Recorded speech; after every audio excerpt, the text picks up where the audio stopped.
Hello, I just finished watching your video that was over an hour long. I just want to say it's a really great video. I really learned a lot. Thank you for making it. This was a story of a classic example of food production, which is the conversion of land into human babies. After all, those original islanders weren't content to just increase food production for themselves, were they?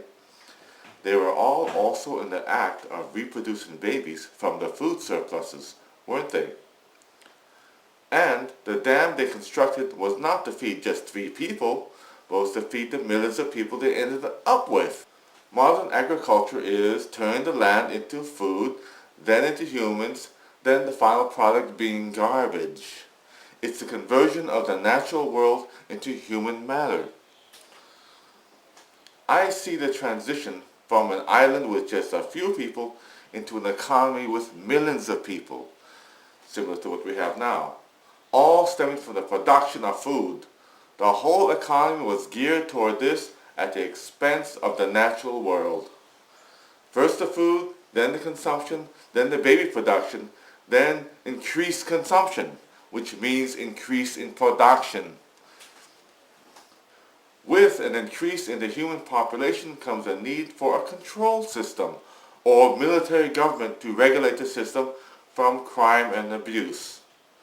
Now, the argument is that the government doesn't produce anything.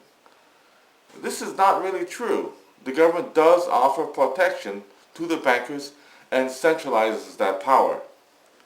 Private security forces, unregulated, would confine the bankers' business locally as opposed to a statewide police force covering more areas.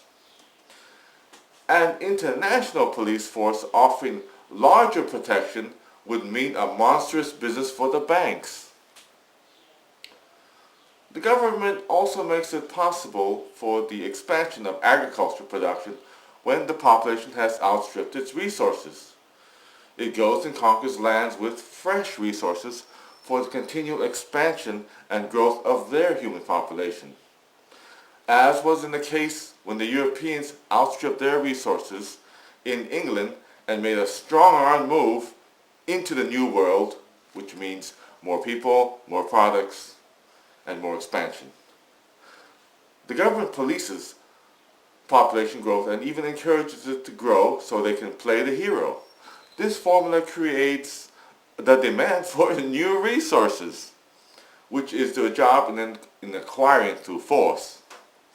Access to fresh natural resources means their business partners can expand production to keep up with the overpopulation growth and can also increase their wealth. Case in point, currently the United States military is in the Middle East ensuring the control of the oil reserves there. Without this energy, the business in the United States could not function because almost everything currently relies on oil to keep the economy going. Without oil, the car you drive to work cannot run. The factories could not operate.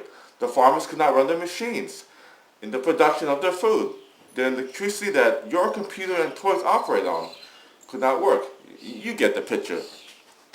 So the military opens by force and guns to unfriendly countries access to the resources that the private industries need to operate and be productive in the first place. Then they extract the taxes from the harvest. But without the seeds, there would not have been no harvest. Currency has always needed force to back it up. Also, read Genghis Khan and the making of the modern world would have had to actually kill people into accepting paper money. Otherwise, people could just counterfeit their own money. As I've stated earlier, the police also regulate the population to keep the peace, which also means they can reproduce at will and without restraint. The increase in the population creates business demand and more consumerism. But the police do sometimes end up exterminating people when they realize that the population has gotten too large. Germany and Rwanda is case in point.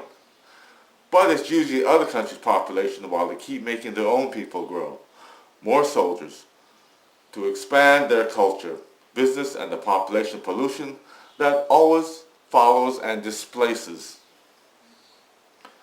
I thought it interesting at the end that the people had to go back to fishing, or you probably meant saving. To me, that meant that people had to eventually go back to an agricultural society since they lost a lot of their meaningless jobs, like new housing construction, that destroyed their agricultural farmland. While I was watching it, the economy of Easter Island came to mind, and the disaster they faced where they destroyed their rainforest to encourage the economic growth of the production of humans to build large and imposing statues.